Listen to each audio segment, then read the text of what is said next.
On today's show, the Dallas Mavericks get a deal done to bring in Grant Williams. They send out Reggie Bullock, and they get a couple of second-round picks. What's our instant reaction? What does Grant Williams bring to the Dallas Mavericks? Talk about that and more on today's Locked On Mavs. I'm Luka Doncic, and this is Locked On Mavericks. Mavericks, NBA champions. Bang! It's good, and the Mavericks have won the game. If you don't believe, you shouldn't be here. Loyalty never fades away.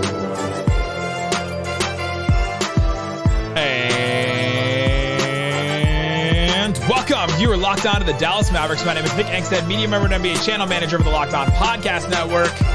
Letting it ride.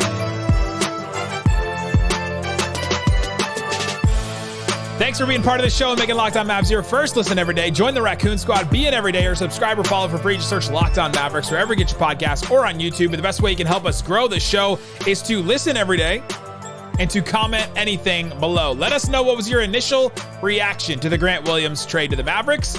And if you want to support the show, get text alerts from us, get text straight from your phone, ask us questions, all that kind of stuff. The subtext is blowing up right now with so many texts.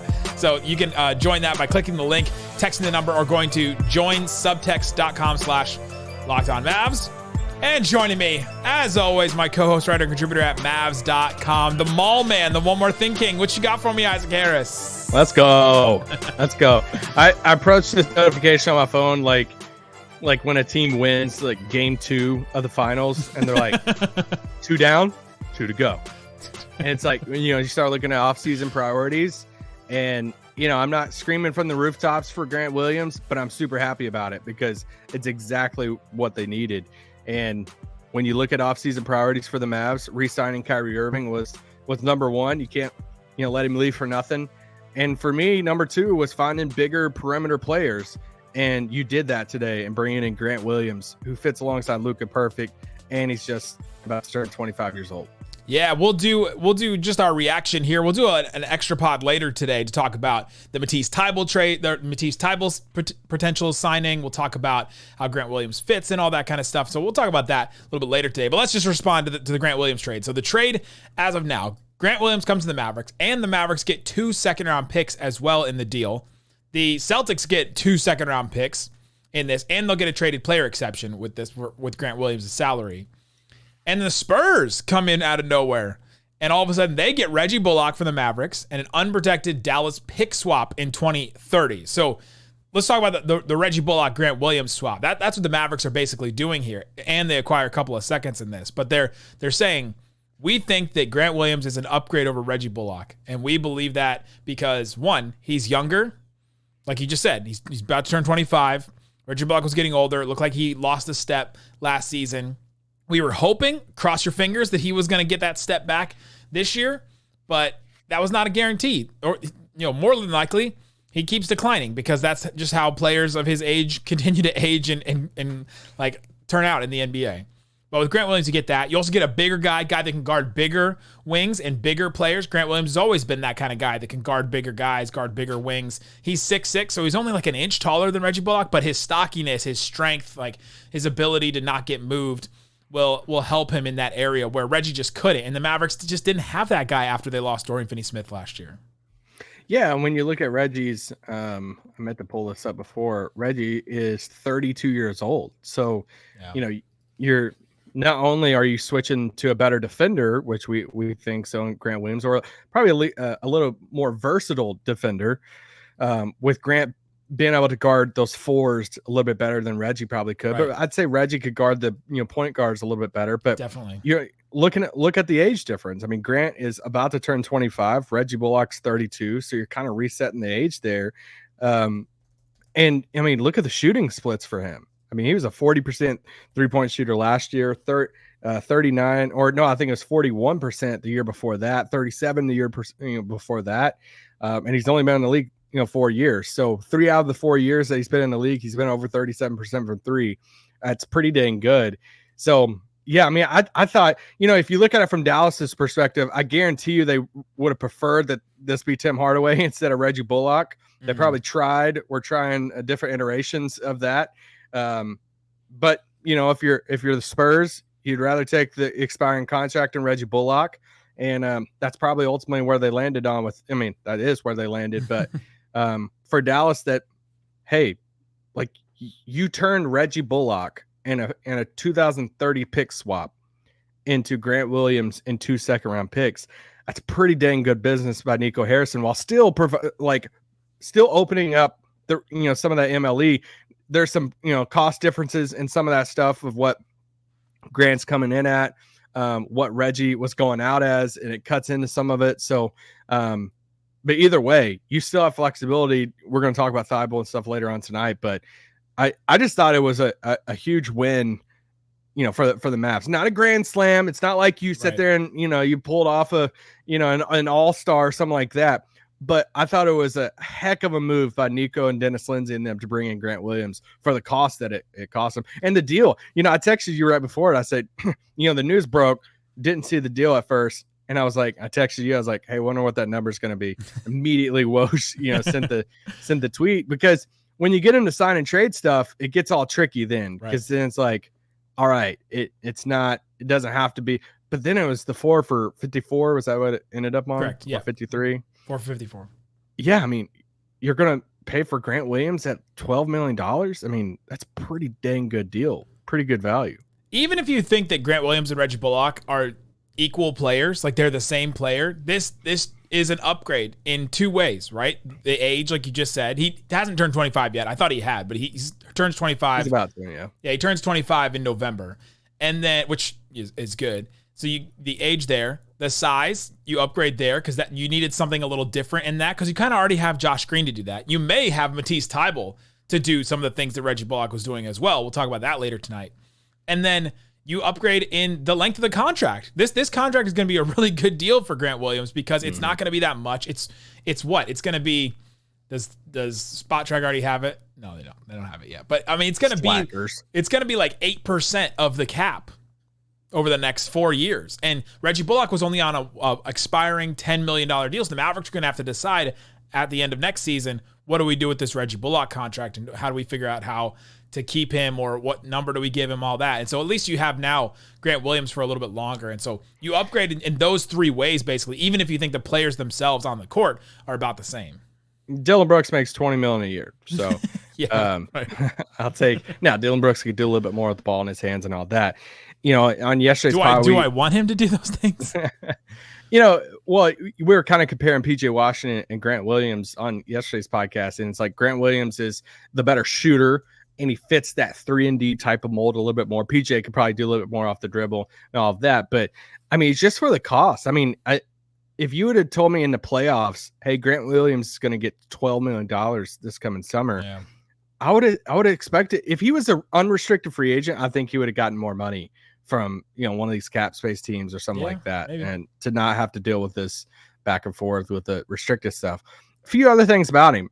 Dude is, he's in the Players Association. He got elected. He took over Andre Iguodala's spot as the first vice president of the PA stuff. So, CJ McCollum's the president of that. He's the first vice president of that. That's the title. I'm not saying like first ever, but that's his like title in the Players Association. Dwight's played different roles, with that. So super involved, for him. He loves Luka's shoes. He wears them. He's one of those players in the league. I always look at what Luka's he's wearing, because and I think McMahon, I could be wrong, I think McMahon had a tweet that him and Luka, and he's a Bill Duffy guy, and him and Luka friends or something. So they you said Bill Duffy, they share the same agency, and so there's the connection there, where we've kind of always wondered, well, where do the Mavericks get their connections to other players? It seems like the Mavericks, they don't have connections like some of these other this is a connection right here. Grant Williams. Who says the Mavericks can't get stars? Did you see him at that party he was at? Grant Williams was at the white party, wasn't it? That crazy internet white party. Maverick would have been there. It was him. It was Jay-Z. It was Beyonce. It was Leo DiCaprio. Tom Brady. Joey Burrow, the future Super Bowl winning quarterback. It was and Grant Williams. The Mavericks are getting stars, baby. And Luka was out there on a pontoon boat in Slovenia, just having the time of his life. I think pontoon boat is a stretch. I don't even think that was a pontoon boat. He pumped it up with like a bike pump is what he could have done. I feel like we have to say this though. The one thing that I feel like I consistently saw people who follow the Celtics talk about Grant is he can get a little annoying, sure, and like with his interactions stuff with the team, but on the court, the talent and everything. I mean, yeah, I just think it's a great fit. I mean, right now, as currently constructed, he starts, right? I think so. Yeah, I think he slots into that. The Mavericks needed somebody like him that can play the 4, that can also hit the 3, that can defend a little bit bigger. But coming up, let's get into some more of what how Grant Williams fits. How does he fit with the Dallas Mavericks? And also, what can the Mavericks do with these second round picks? Because there's some more opportunities the Mavericks can have. So we'll talk about that coming up. But before we do, let me tell you about BetterHelp. BetterHelp can help you out there. If you saw the Grant Williams trade and you just were angry inside, you may need to talk some things out. BetterHelp can help you out with that right now. If free agency was getting you, if you were just frustrated about free agency and it was getting to you and you had to get off Twitter and all that, BetterHelp can help you to sort through these feelings, these emotions, and talk through them. If you're thinking about starting therapy, give BetterHelp a try. It's entirely online, designed to be convenient, flexible, and suited to your schedule. That's one thing I really liked when I used BetterHelp. I use a different service now, but I used BetterHelp for a while, and I really liked how it was suited to my schedule. I could do it during the day if I wanted. I could pick the day. I could pick the time. The therapist that you pick will have just different options of times that you can pick, and so it doesn't have to be the same one every week either. That just is very helpful for you. Just fill out a brief questionnaire and all that.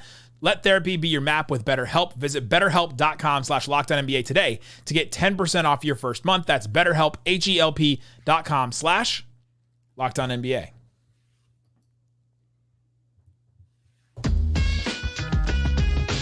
Thanks, everybody, for hanging out with us on Locked On Mavs, being part of the show, and listening to this emergency pod. We will have a full episode later tonight as well, so go listen to that one to hear about Matisse Thybulle, to hear more about the Grant Williams trade, and all that kind of stuff. But let's just talk about the other part of this. Let's talk about his fit.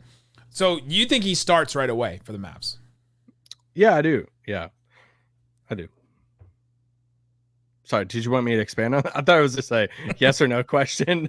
Yeah, I think he starts because I mean, Luka and Kyrie is definitely your starters. I think the starting center is still not on the team because one of the ripple effects after this is they still have so many of the assets to go get something else. Tim Hardaway contract, JaVale's there, Rashawn Holmes, the future first. They still have assets, and now they have more assets with the second round picks that they got in this deal too. So, I think he's the 4. I mean, right now it's like, all right, Luka, Kyrie, Josh, Grant, starting big.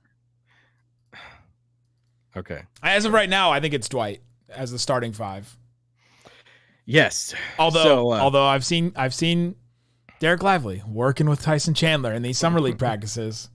So Tyson? And it's super nice to see a legit 7-footer with his wingspan, like in the gym. You just can see it. But I'll say closing right now, Maxi's at the 5. Correct. Yeah, same as last year. Having a front court late with like Maxi and Grant is kind of cool.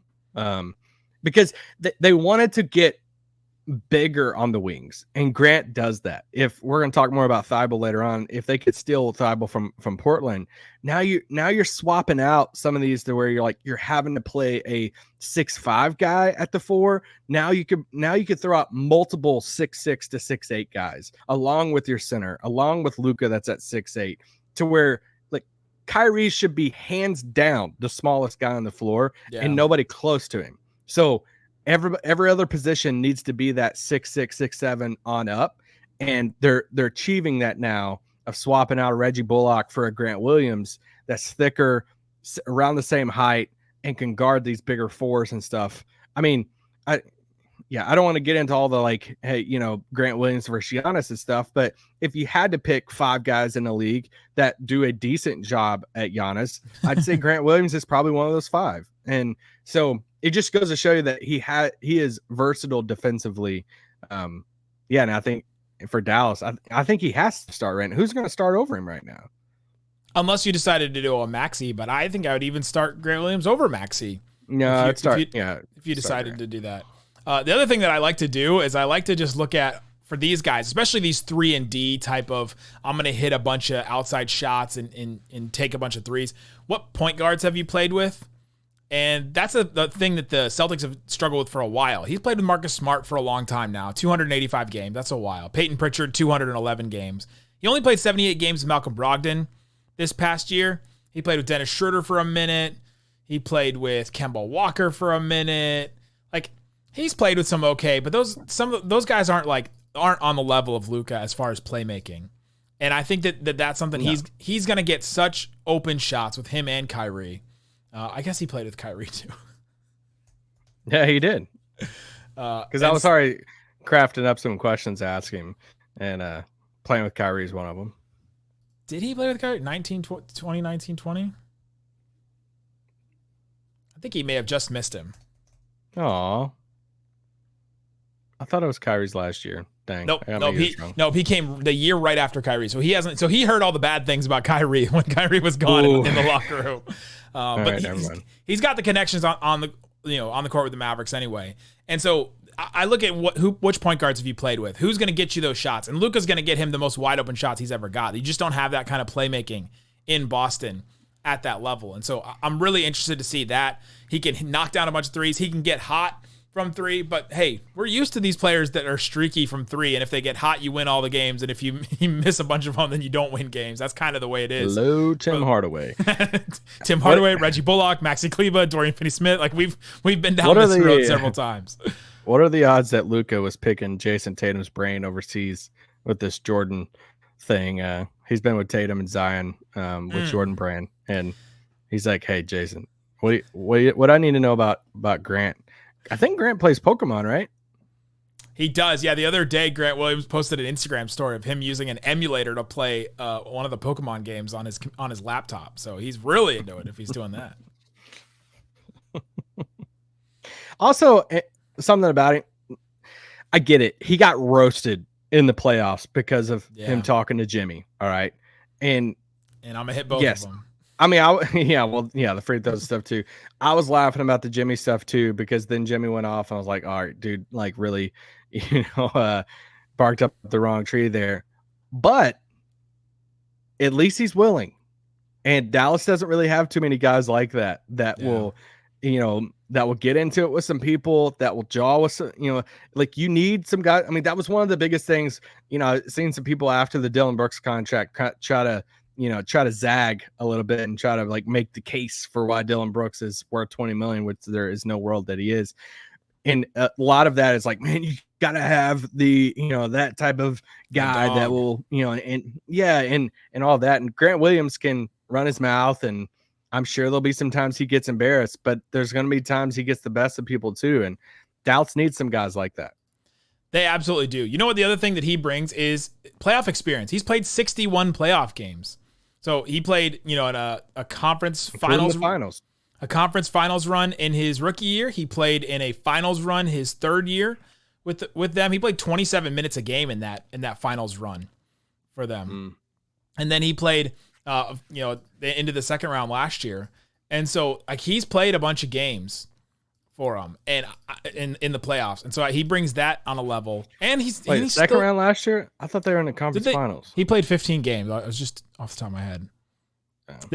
You're right. They did make it to the conference finals. He's been in the conference finals 3 of his 4 years in the league. Yeah. So he brings that experience to the Mavericks. And that's something that you just can't get with some of these other guys. And he's young. He's got playoff experience. He's been on these winning teams. He's, he's a smart guy because he's in the, part of the Players Association leadership. Like he's just bringing a lot. The other thing that he brings to this team is he's goofy as hell, and he's super goofy. And now all of a sudden we have like Luka is goofy himself. Luka has like the Dirk kind of goofy where it catches you off guard a little bit, and then you're like, oh wait, are you joking with me right now? And he was. Omax is a goofy guy too. Like you can tell with Omax in some of these interviews that's going to come out eventually. Hardy, Jared Dudley was talking about Hardy at summer league practice today, and he said, with Hardy, you hear him laugh, and you could be 3 courts over, and you know that Hardy is the one that's laughing. You're like, we know that. And then McKinley Wright, who is a buddy with him off the court, says Hardy will just be sitting there and hanging out by him, like just sitting, hanging out by himself. And all of a sudden he'll think of something crazy and he'll just start laughing. Like you just have these, and Grant Williams, there's been all kinds of weird things with Grant Williams. He dressed up as Batman for Halloween and did his press conference as Batman. He's just a goofy guy. And I think he's going to fit in really well with some of these Mavericks. Cause now all of a sudden, like, yes. Put him in this young group now. They've got this young group of guys that can now come up together that all kind of fit really well together. Hey, don't look now. The Mavericks are a young team. Jason Kidd can say that this year, and it's actually true. Later on today, we'll talk more about this trade. We'll talk about Matisse Thybulle and explain all that. So check back to the feed on the podcast or on YouTube, wherever you guys are listening. Watching this, guys. Thanks so much for listening to Locked On Mavs. Peace out. Boom.